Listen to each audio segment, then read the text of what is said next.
I've had a bit of a theme with my videos lately where I'm trying products from brands that I don't historically use as much or have maybe criticized in the past. So I've always been more of a fan of The Ordinary. To me, the Inkey List came in after them, and it kind of seemed like they were copying a lot of their concepts, or not even copying, but just repeating. And the Inkey List have also had a few stumbles with some labeling issues and just general product release mishaps and so on. So all of this culminated to me losing a little bit of trust in the brand. And I guess overall it comes across a bit like they rely too much on supplier information to inform their marketing rather than actually creating or investigating or designing products with more intention. But thankfully, I think over the last couple of years at least, they've improved messaging quite a lot and they seem to be back on track. And so I wanted to film a dedicated video on 3 recent releases from the Inkey List because I think they've done a really good job with product design and they're just far more interesting combinations. So it's just piqued my interest overall. If you've watched some of my other videos, especially where I deep dive on individual products, I do try and always figure out like exact trade names of ingredients that brands are using. But thankfully the Inkey List makes it quite simple because they're often actually listing the trade name on the website. So it just makes figuring out product substantiation,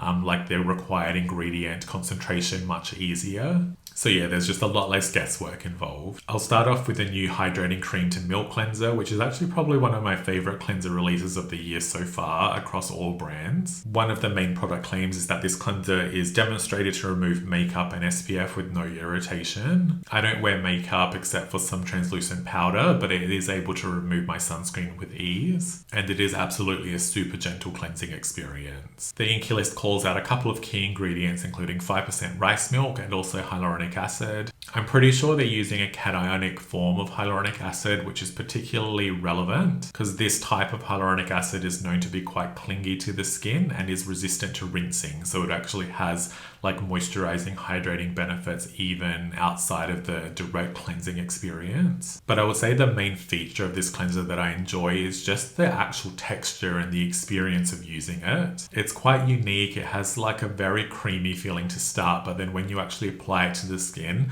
it's almost like it has a bit of a water break and then it has a lot more slip and kind of a watery hydrating sensation to it. Because I find with a lot of cream cleansers, they just feel like rubbing around a lotion, but this feels kind of refreshing and like it's actually cleansing. It's not very filmy, I guess is what I'm trying to say, and it doesn't just feel like a moisturizer. And unlike a lot of other creamy cleansers where after rinsing there's still a little bit of an oil residue, this definitely feels much cleaner and fresher. So I mentioned a moment ago they do use a clingy version of hyaluronic acid, so I wouldn't say this is like 1000% residue free. It's still a little bit conditioning on the skin, but not in a way that bothers me at all. It really just makes my skin feel quite soft and smooth. I usually start it on dry skin, then add water, and there's a lot of playtime and massage, so if you do want to go to town on your face, you can. Overall, this is just a much more luxe cleansing experience than I really expected from The Ordinary, and I think they've done a really great job. And in terms of where to use it, it really doesn't matter if you want to use it as a solo cleanse, first cleanse, or second cleanse. It seems to operate really well, at least for me, anywhere I put it. Next up is the new Exosome Serum, the Exosome Hydro-Glow Clock, the Exosome Hydro-Glow Complex Serum. And it says the transformative serum for radiant, smooth and renewed skin. Exosomes are kind of having a moment in the skincare community and within skincare brands across the board. I discussed recently in a Faves and Fails video how I was using the plated serum and also the plated intense or plated advanced, whatever it's called. This is supposed to be one of the industry leading kind of key flagship serums for Exosome rejuvenating technology. Those 2 serums really did nothing for my skin, so I sort of lost a bit of faith in Exosomes, although of course you can't really make a full assessment just based on one product line.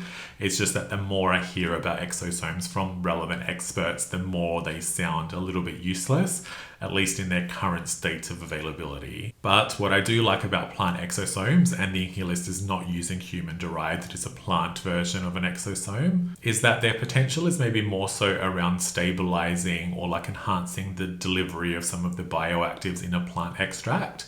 So we've already known that plants might have anti-inflammatory effect or antioxidant effect and that sort of thing, but sometimes they can be prone to degradation in a product. So by using this exosome format, I'm hopeful, or at least I hope the point that they're around is that they're just protecting these molecules and delivering them in a more sustained way that just makes them work with more efficacy in a serum. So I'm not using this serum with the idea that it's replacing a general exosome or that it's even an exosome at all.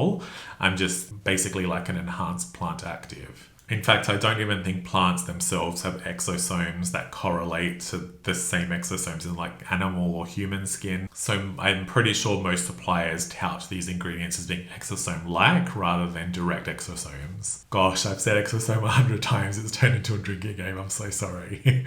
So if we think about this within the context of just being a potentially good plant active, then great. Especially considering this exosome serum is such an affordable product versus so many others. The particular exosome type they're using comes from Centella, which we already know all about, Seeker and all of that. And although I mentioned at the start of the video that Inkey List are usually good at disclosing the exact supplier they're using, I haven't been able to find who actually produces their Centella exosomes, so I don't know exactly for sure which brand it is. In any case, Seeker has always had a strong reputation for skin soothing, so it's just generally a nice to see ingredient. Beyond the exosomes, this serum also contains 1% Ectoin, which I've covered multiple times with multiple products on my channel. It is one of the ingredients that I'm constantly looking for. Ectoin, in a nutshell, is a cell protectant ingredient. Plus, they've also added 1% of a well-known peptide called collagen. And on top of that, we've still got hyaluronic acid for additional moisture, prickly pear extract for subtle refinement, and even CoQ10 as an antioxidant booster. So that's a lot going on, and this ingredient profile and combination of things is, I think, super well-rounded. So if you want to consider this like a general hydrating serum with boosting benefits, if you want to think about it like a bit of an antioxidant serum and maybe an alternative to vitamin C, there's a lot of potential here to fit a lot of different reasons of use. So I think a good example of a modern skincare approach. Originally, I was a little bit concerned because they named the serum Hydro Glow,